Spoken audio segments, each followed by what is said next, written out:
Good evening, Night Owls, and welcome back to Series 2 of Hitchcock's Tales That Terrify, Shadows from the Master on SL Tonight, moving through the anthology one story at a time, in the order the Master arranged them.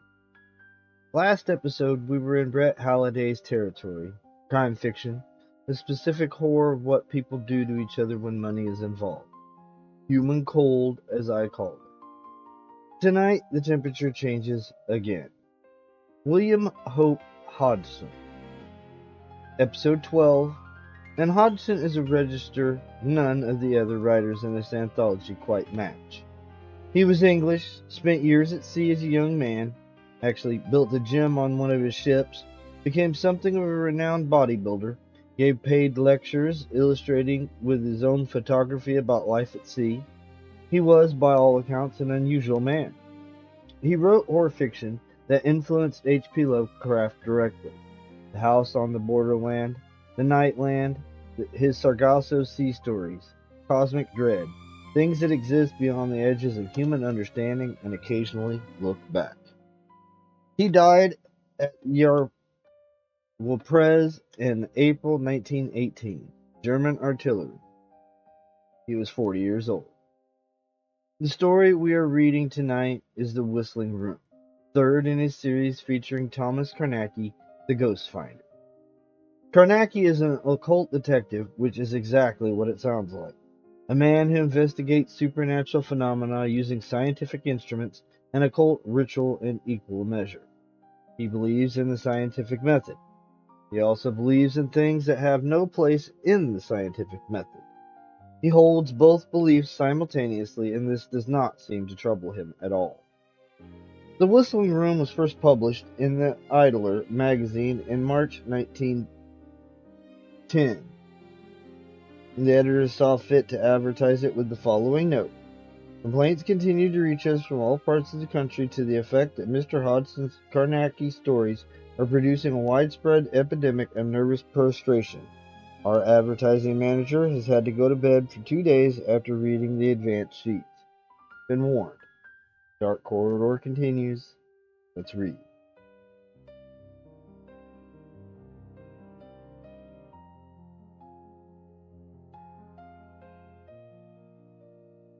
Carnacki shook a friendly fist at me as I entered, late.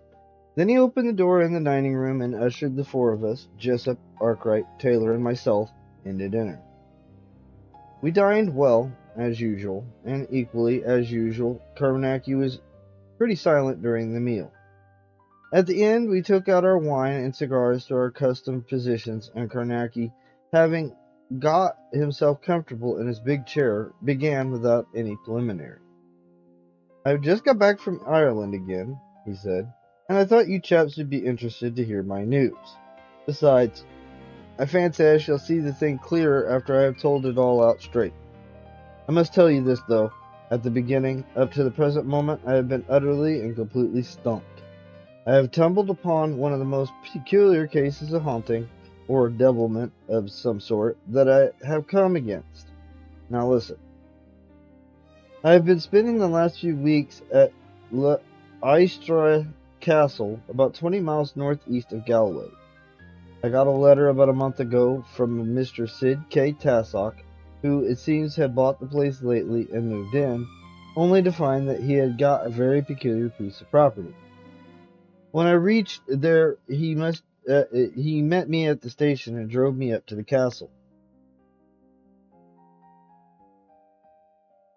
I found that he was pigging it there with his boy brother and another American who seemed to be half servant and half companion. It appears that all the servants had left the place, in a body, as you might say, and now they were managing among themselves, assisted by some day help. The three of them got together in a scratch feed, and Tassock told me all about the trouble whilst we were at the table. It is most extraordinary and different from anything I have had to do with, though that buzzing case was very queer too. Tassock began right in the middle of his story. "We've got a room in this shanty," he said, "which has got a most infernal whistling in it, sort of haunting it. The thing starts at any time, you never know when, And it goes on until it frightens you. Not ordinary whistling, and it isn't the wind. Wait until you hear it. We're all carrying guns, said the boy, and slapped his coat pocket. Bad as that, I said, and the older brother nodded. Maybe soft, he replied, but wait until you've heard it. Sometimes I think it's some infernal thing, and the next moment I'm just sure that someone's playing a trick on us. Why? What's to be gained? You mean that people usually have some good reason for playing tricks as elaborate as this? Well, I'll tell you. There's a lady in this province by the name of Miss Donahue who's going to be my wife this day 2 months. She's more beautiful than they make them, and so far as I could see, I just stuck my head into an Irish hornet's nest. There's about a score of hot young Irishmen been courting her these 2 years gone, and now that I've come along and cut them out, they feel raw against her. You begin to understand the possibilities. Yes, I said. Perhaps I do in a vague sort of way, but I don't see how all of this affects the room. Like this. When I'd fixed it up with Miss Donahue, I looked out for a place and bought this one. Afterward, I told her one evening during dinner that I'd decided to tie up here, and then she asked me whether I wasn't afraid of the whistling room. I told her it must have been thrown in gratis, as I'd heard nothing about it. There were some of her men friend present, and I saw a smile go round. I found out after a bit of questioning that several people had bought this place during the last 20-odd years, and it was always on the market again after a trial. Well, the chap started to bait me a bit and offered to take bets after dinner that I'd not stay 6 months in the shanty. I looked once or twice at Miss Donahue, but I could see that she didn't take it as a joke at all. Partly, I think, because there was a bit of a sneer in the way the men were tackling me, and partly because she really believed there's something in this yarn of the whistling room. However, after dinner I did what I could to even things up with the others. I nailed all their bets and screwed them down good and safe. I guess some of them are going to be hard hit unless I lose, which I don't mean to. Well, there you have practically the whole yarn. Not quite, I told them. All that I know is that you have bought a castle with a room in it that is in some way queer, and that you've been doing some betting. Also, I know that your servants have gotten frightened and run away. Tell me something about the whistling. Oh, that, said Tessick. That started the second night we were in. I'd had a good look around the room in the daytime, as you can understand, for the talk up at Ypres, Miss Donahue's place, had me wonder a bit.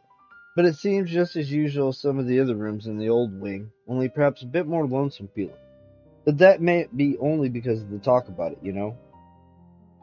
The whistling started about 10 o'clock on the second night, as I said. Tom and I were in the library when we heard an awful queer whistling coming along the east corridor. The room is in the east wing, you know. That's that blessed ghost, I said to Tom, and we called the lamps off the table and went up to have a look. I tell you, even as we dug along the corridor, it took me a bit in the throat. It was so beastly queer. It was a sort of tune in a way, but more as if a devil or some rotten thing were laughing at you and going to get round at your back. That's how it makes you feel. When we got to the door, we didn't wait. We rushed it open, and then I tell you, the sound of the thing fairly hit me in the face. Tom said he got it the same way, sort of felt stunned and bewildered. He looked all around, and soon got so nervous we just cleared out and I locked the door. We came down here and had a stiff drink each. Then we felt better and began to feel we'd been nicely had. So we took sticks and went out into the grounds, thinking after all it must be some of these confounded Irishmen working the ghost trick on us. But there was nothing stirring. We went back into the house and walked over it, and then paid another visit to the room, but we simply couldn't stand it. We fairly ran out and locked the door again. I don't know how to put it in words, but I had the feeling of being up against something that was rottenly dangerous. You know, we carried our guns ever since. Of course, we had a real turnout of the room next day and the whole house place, and we even hunted round the grounds, but there was nothing queer. And now I don't know what to think, except that the sensible part of me tells me that it's some plan of these wild Irishmen to try to take a rise out of me.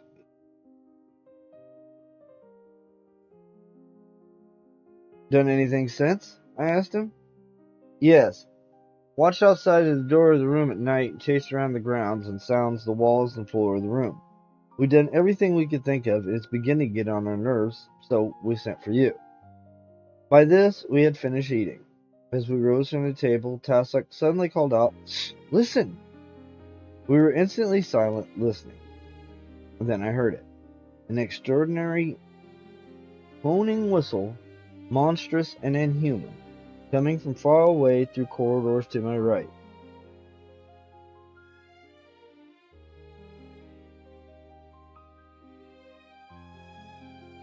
"By God," said Tassoc, "and it's scarcely dark yet. Collar those candles, both of you, and come along." In a few moments we were all out of the door and racing up the stairs. Tassoc turned into a long corridor, and we followed, shielding our candles as we ran. The sound seemed to fill all the passages we drew near, until I had the feeling that the whole air throbbed under the power of some wanton immense force, a sense of an actual taint, as you might say, of monstrosity all about us. Tassoc unlocked the door then, giving it a push with his foot, jumped back and drew his revolver.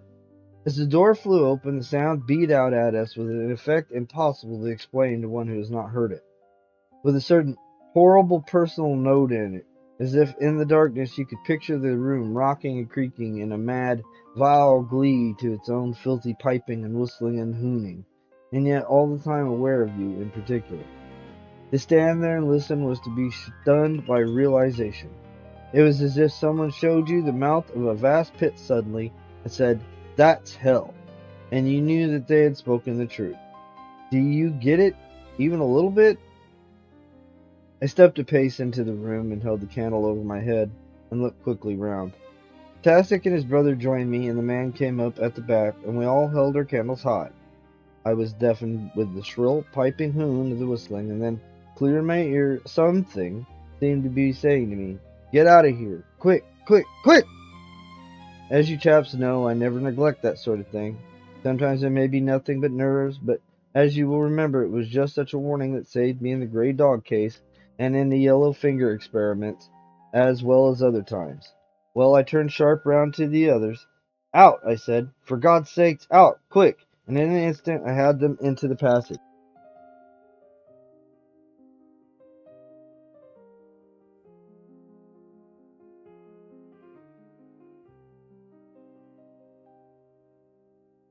I slammed the door and locked it. Then, taking the key, I looked round at the others. They were pretty white, and I imagined I must have looked that way too.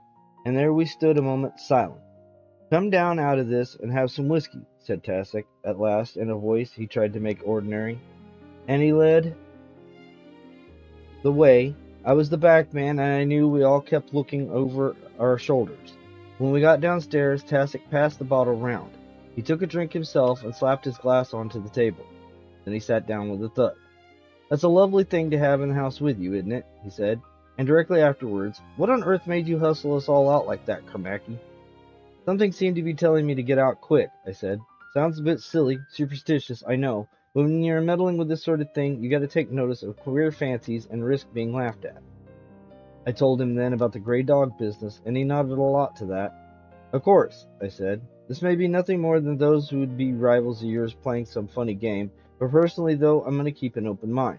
I feel there's something beastly and dangerous about this thing." We talked for a while longer, and then Tassoc suggested billiards, which we played in a pretty half-hearted fashion, and all the time cocking an ear to the door for sounds, but none came, and later, after coffee, he suggested early bed and thorough overhaul of the room in the morning. My bedroom was in the newer part of the castle, and the door opened in the picture gallery. At the east end of the gallery was the entrance to the corridor of the east wing. This was shut off from the gallery by two old and heavy oak doors, which looked rather odd and quaint beside the more modern doors of the various rooms. When I reached my room, I did not go to bed, but began to unpack my instrument trunk. I intended to take one or two preliminary steps at once in my investigation of the extraordinary whistling. Presently, when the castle had settled into quietness, I slipped out of my room and across to the entrance of the great corridor.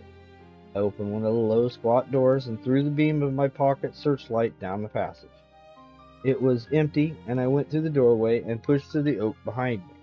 Then along the great passageway, throwing my light before and behind and keeping my revolver handy.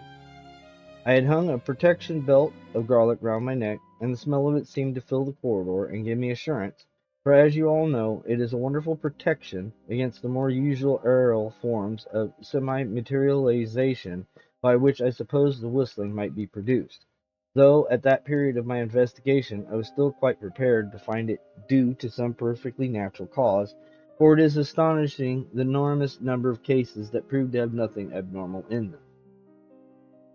In addition to wearing the necklet, I had plugged my ears loosely with garlic, as I did not intend to stay more than a few minutes in the room. I hoped to be safe.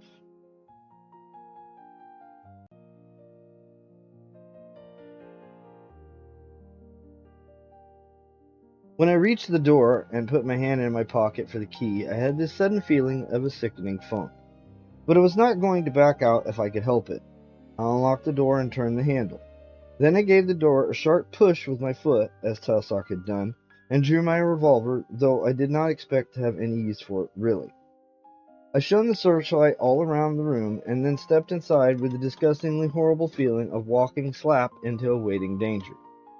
I stood a few seconds, expectant, and nothing happened, and the empty room showed bare from corner to corner. And then, I realized that the room was full of purposeful silence, just as sickening as any of the filthy noises the things have power to make. Do you remember what I told you about the silent garden business? Well, this room had just the same malevolent silence, the beastly quietness of a thing that is looking at you, and not seeable itself, and thinks that it has got you. Oh, I recognized it instantly, and I slipped the top off my lantern so as to have light over the whole room. Then I set to working like fury and keeping my glance all about me. I sealed the two windows with links of human hair right across, and sealed them at every frame. As I worked, a queer, scarcely perceptible tenseness stole into the air of the place, and the silence seemed, if you can understand me, to grow more solid. I knew then that I had no business there without full protection, for I was practically certain that this is no mere error development, but one of the worst forms, such as the site, like that grunting man case, you remember. I finished the window and hurried over to the great fireplace. This is a huge affair and has a queer gallows iron, I think they are called, projecting from the back of the arch. I sealed the opening with 7 human hairs, the 7th crossing the 6 others. Then, just as I was making an end, a low, mocking whistle grew in the room. A cold, nervous prickling went up my spine and round my forehead from the back. The hideous sound filled the room with an extraordinary, grotesque parody of human whistling, too gigantic to be human, as if something gargantuan and monstrous made the sound softly. As I stood there a last moment, pressing down the final seal, I had little doubt but that I had come across one of those rare and horrible cases of the inanimate reproducing the functions of the animate. I made a grab for my lamp and went quickly to the door, looking over my shoulder and listening for the thing that I expected. It came just as I got my hand upon the handle, a squeal of incredible, malevolent anger, piercing through the low hooning of the whistling. I dashed out, slamming the door and locking it.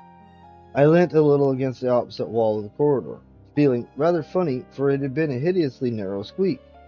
There be no safety to be gained by guards of holiness when the monster hath power to speak go wooden and stone.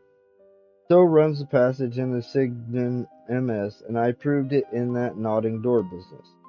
There is no protection against this particular form of monster, except possibly for a fractional period of time, for it can reproduce itself in, or take to its purposes, the very protective material which you may use, and has power to form within the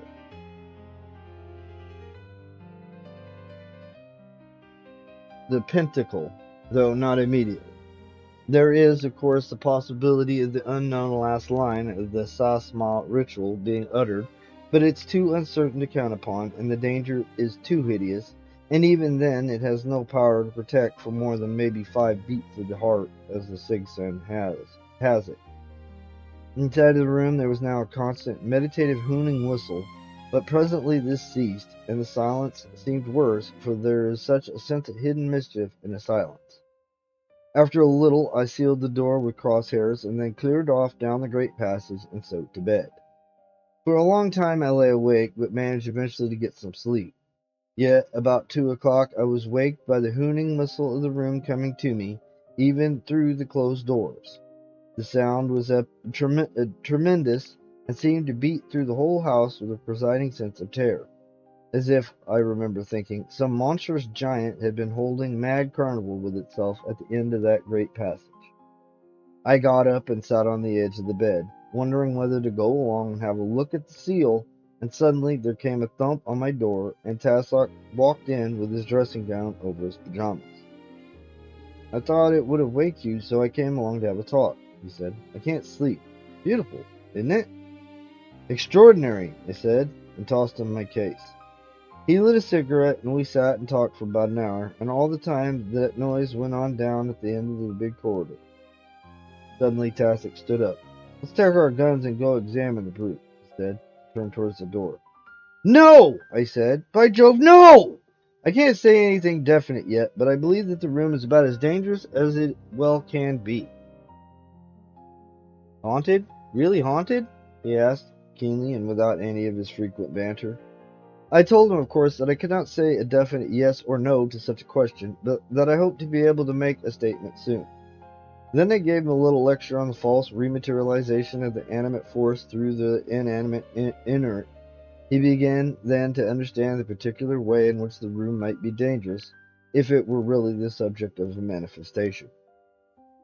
About an hour later, the whistling ceased quite suddenly, and Tassoc went off again to bed. I went back to mine also, and eventually got another spell of sleep. In the morning, I walked along to the room. I found the seals on the door intact, then I went in. The window seals and the hair were all right, but the seventh hair across the great fireplace was broken. It set me to thinking. I knew that it might very possibly have snapped, though my having tensioned it too tightly, but then again it might have been broken by something else. Yet it was scarcely possible that a man, for instance, could have passed between the 6 unbroken hairs, for no one would have noticed them entering the room that way, you see, but just walked through them, ignorant of their very existence. I removed the other hairs and the seals, then I looked up the chimney. I went up straight, and I could see blue sky at the top. It was big, open, flue, and free from any suggestion of hiding places or corners. Yet, of course, I did not trust to any such casual examination, and after breakfast I put on my overalls and climbed to the very top, sounding all the way, but I found nothing. Then I came down and went over the whole of the room, floor, and ceiling, and the walls, mapping them out in 6-inch squares and sounding with both hammer and probe, but there was nothing unusual. Afterwards I made a 3-week search of the whole castle in the same thorough way, but found nothing. I went even further then, for at night, when the whistling commenced, I made a microphone test. You see, if the whistling were mechanically produced, this test would have made evident to me the working of the machinery, if there were any such concealed within the walls. It certainly was an up-to-date method of examination, as you must allow. Of course, I did not think that any of Tassoc's rivals had fixed up any mechanical contrivance, but I thought it just possible that there had been such thing for producing the whistling made away back in the years, perhaps with the intention of giving the room a reputation that would ensure its being free of inquisitive folk. See what I mean? Well, of course it was just possible. If this were the case, that someone knew the secret of the machinery and was utilizing the knowledge to play this double prank on Tassoc. The microphone test of the walls would certainly have made this known to me, as I have said, but there was nothing of the sort in the castle, so that I had practically no doubt at all now but that it was a genuine case of what is properly termed haunting.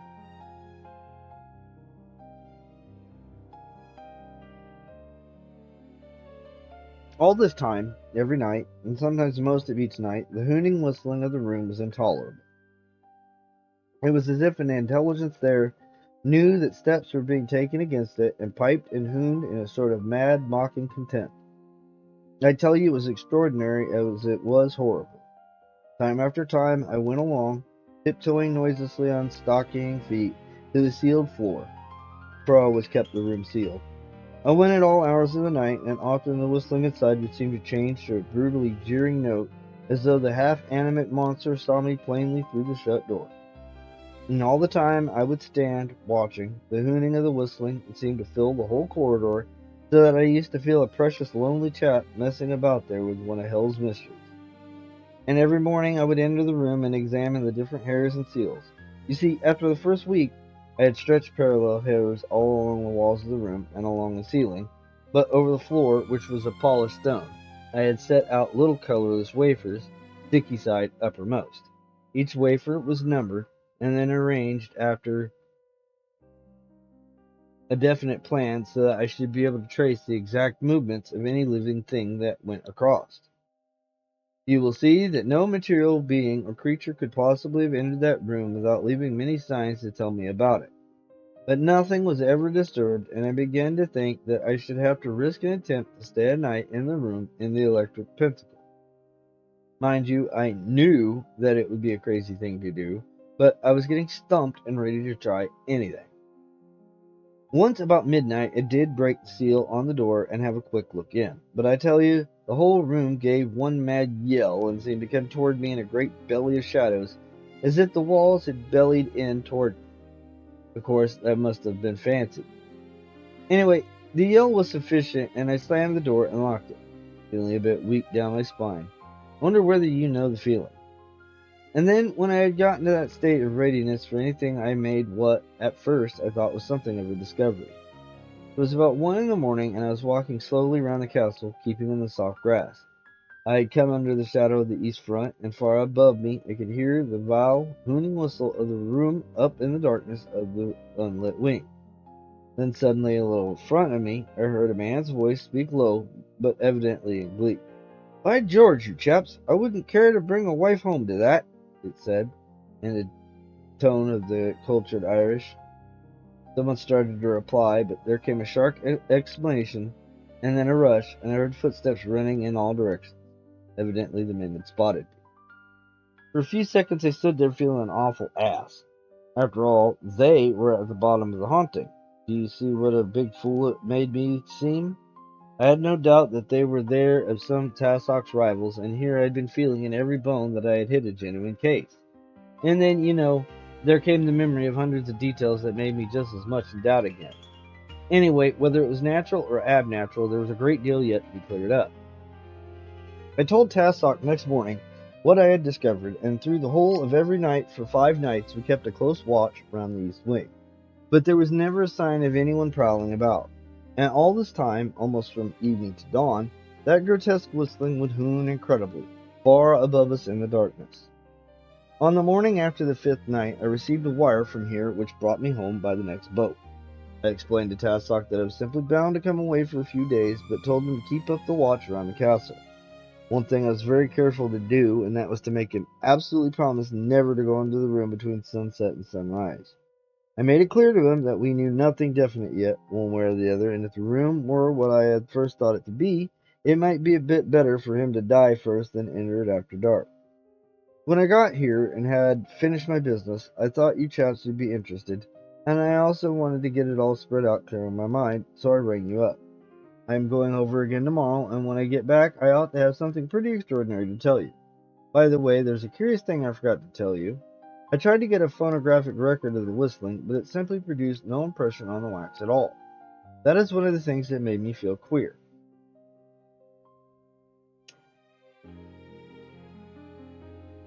Another extraordinary thing is that the microphone will not magnify the sound, not even transmit it. It seems to take no account of it and acts as if it were non-existent. I'm absolutely and utterly stumped up to the present. I am a wee bit curious to see whether any of you clever heads can make daylight of it. I cannot. Not yet. He rose to his feet. "Good night, all," he said, and began to usher us out abruptly, but without offense, into the night. A fortnight later he dropped us each a card, and you can imagine that I was not late this time. When we arrived, Carnacki took us straight into the dinner, and when we had finished and all made ourselves comfortable, he began again where he had left off. Now just listen quietly, for I have gotten something very queer to tell you. I got back late at night, and I had to walk up to the castle, as I had not warned them that I was coming. It was bright moonlight, so that the walk was rather a pleasure than otherwise. When I got there, the whole place was in darkness, and I thought I'd go around outside to see whether Tassock or his brother were keeping watch. But I could not find them anywhere, and concluded that they got tired of it and gone off to bed. As I returned across the lawn that lies below the front of the east wing, I caught the hooning whistle of the room coming down strangely clear through the stillness of the night. It had a peculiar note in it, I remember, low and constant, really meditative. I looked up at the window, bright in the moonlight, and got a sudden thought to bring a ladder from the stable yard and try to get a look into the room from the outside. With this notion, I hunted round at the back of the castle among the straggle of the office, and presently found a long, fairly light ladder, though it was heavy enough for one, goodness knows. I thought at first that I should never get it reared. I managed at last, and let the ends rest very quietly against the wall a little below the sill of the larger window. Then, going silently, I went up the ladder. Presently I had my face above the sill and was looking in, alone with the moonlight. Of course, the queer whistling sounded louder up there, but it still conveyed that peculiar sense of something whistling quietly to itself. Can you understand? Though for all the meditative lowness of the note, the horrible gargantuan quality was distinct, a mighty parody of the human, as if I stood there and listened to the whistling from the lips of a monster with a man's soul. And then, I saw something. The floor in the middle of the huge empty room was puckered upwards in the center, and a strange soft-looking mound parted at the top into an ever-changing hole that pulsated to that great gentle hooning. At time, as I watched, I saw the heaving of the indented mound gap across with a queer inward suction, as with the drawing of an enormous breath. Then the thing would dilate and pout once more to an incredible melody. And suddenly, as I stared, dumb, it came to me that the thing was living. I was looking at two enormous blackened lips, blistered and brutal, there in the pale moonlight.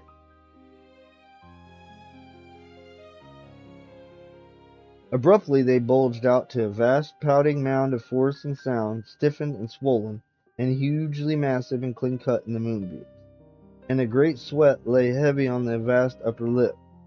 In the same moment of time the whistling had burst into a mad screaming note that seemed to stun me, even where I stood outside of the window.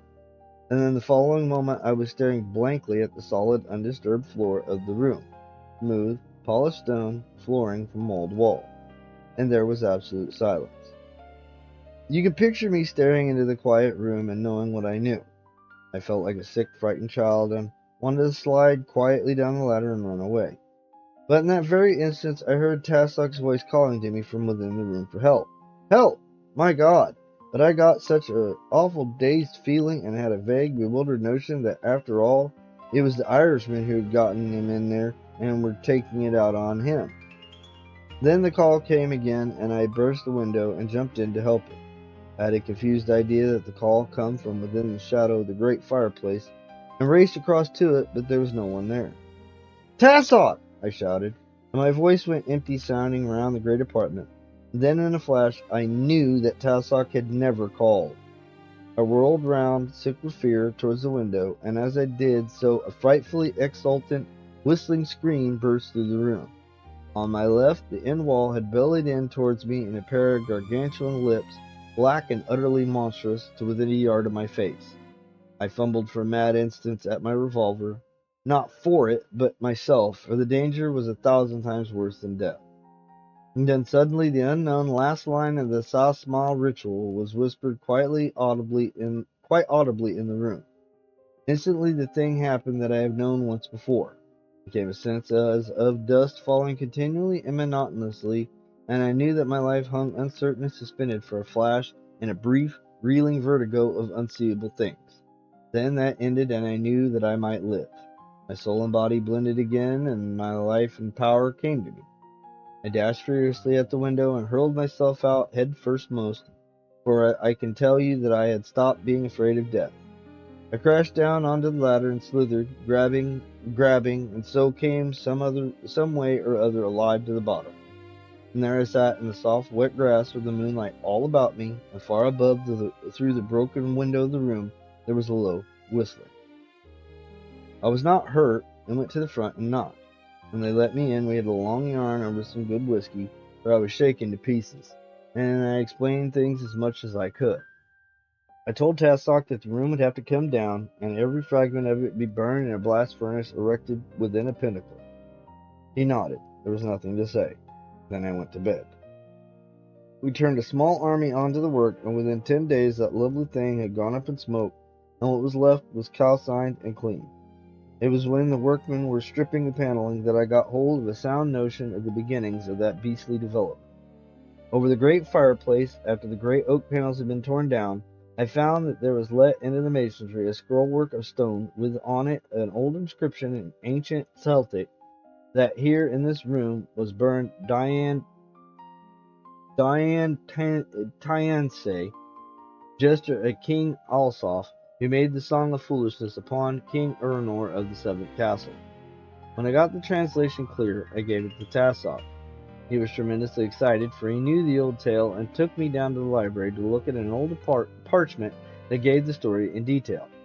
Afterwards, I found that the incident was well known about the countryside, but always regarded more as a legend than as history, and no one seemed ever to have dreamt that the old east wing of Ypres Castle was the remains of the ancient Seventh Castle. From the old parchment, I gathered that there had been a pretty dirty job done away back in the years. Seems that King Alsoph and King Urnor had been enemies by birthright, as you might say truly, but that nothing more than a little raiding had occurred on either side for years, until Diane Tensay made the Song of Foolishness upon King Urnor and sang it before King Alsoph, and so greatly was it appreciated that King Alsoph gave the jester one of his ladies to wife. Presently all the people of the land had come to know the song, and so it came at last to King Urnor, who was so angered that he made war upon his old enemy, and took and burned him and his castle. But Diane Tenzay, the jester, he brought with him to his own place, and having torn his tongue out because of the song which he had made and sung, he imprisoned him in the room in the east wing, which was eminently used for unpleasant purposes, and the jester's wife he kept for himself, having a fancy for her prettiness. But one night Diane Tensay's wife was not to be found, and in the morning they discovered her lying dead in her husband's arms, and he sitting, whistling the Song of Foolishness, for he had no longer the power to sing it. Then they roasted Diane Tensay in a great fireplace, probably from the self-same gallows iron which I have already mentioned, and until he died Diane Tensay ceased not to whistle the Song of Foolishness which she could no longer sing. But afterwards in that room there was often heard a night the sound of something whistling, and there grew a power in that room, so that none dared to sleep in it. And presently it would seem the king went to another castle, for the whistling troubled him. There you have it all. Of course, that is only a rough rendering of the translation from the parchment. It's a bit quaint, don't you think so? Yes, I said, answering for the lot, but how did the thing grow to such a tremendous manifestation?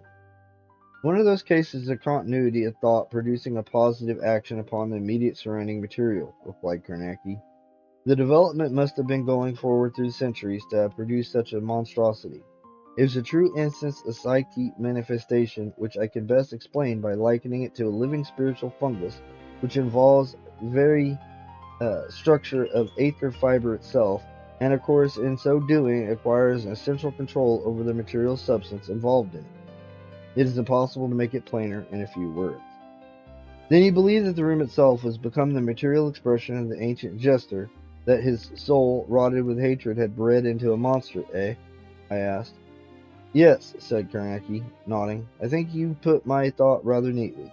It is a queer coincidence that Miss Donahue is supposed to be descended, so I heard, since, from the same King Urnor. Makes one think some rather curious thoughts, doesn't it? Marriage coming on, and the room waking to fresh light. If she had gone to that room ever, eh? It had waited a long time. Sins of the fathers, yes, I thought of that. They were to be married next week, and I am to be best man, which is a thing I hate. Any one his bets, rather. Just to think if ever she had gone into that room. Pretty horrible, eh? He nodded his head grimly, and we four nodded back. Then he rose and took us collectively to the door, and presently thrust us forth in a friendly fashion onto the embankment and into the fresh night air. Good night, we called back, and went to our various homes. If she had, eh? If she had. That's what I kept thinking.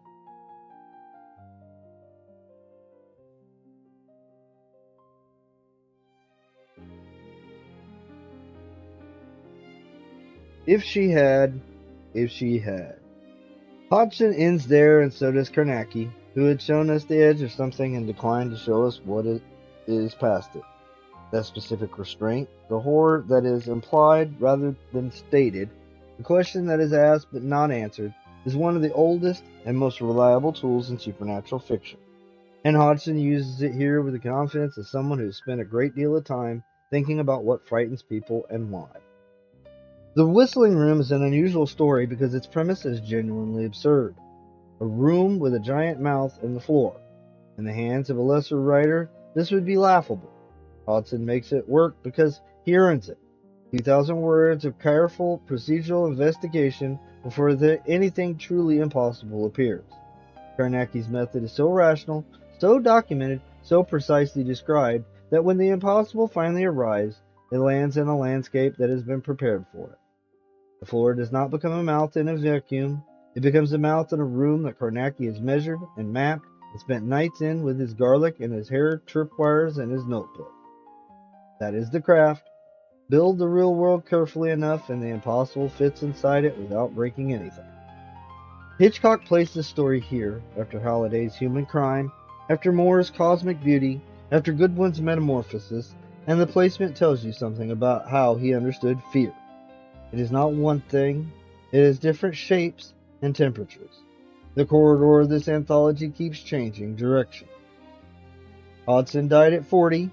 He left behind enough to influence everyone who came after him in the horror tradition.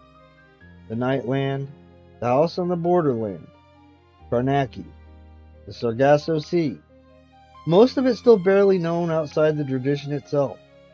If tonight was your first encounter with him, there is more to find. Next episode, episode 13, Told for the Truth, by Cyril Hume. A different register again. The anthology keeps moving. Felix Lubezki signing off from SL Tonight. Good night.